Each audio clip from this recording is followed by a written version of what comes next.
আমি নাম হয়ে গেছি।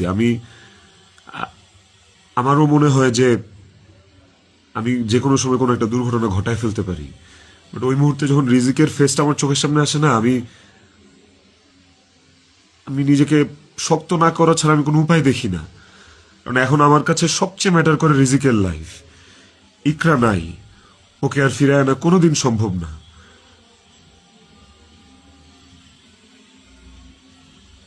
আমার কাছে এখন সবচেয়ে বেশি প্রায়োরিটি হচ্ছে রিজিকের জীবনটা। আপনারা না রিজিককে ভালোবাসেন, আপনারা না রিজিককে নিয়ে অনেক কনসার্ন। এই যে এত এত গালি আর হেট্রেড আমাকে নিয়ে, এত কিছু, সবকিছুর অ্যান্সার আপনাদেরকে আমি দিব। তার মধ্যে একটা জিনিস আমাকে একটু হলেও স্বস্তি দিছে, সেটা হচ্ছে যে আপনারা রিজিককে নিয়ে অনেক কনসার্ন। তাহলে রিজিক তার বাবা হারাইলে আপনারা খুশি হবেন?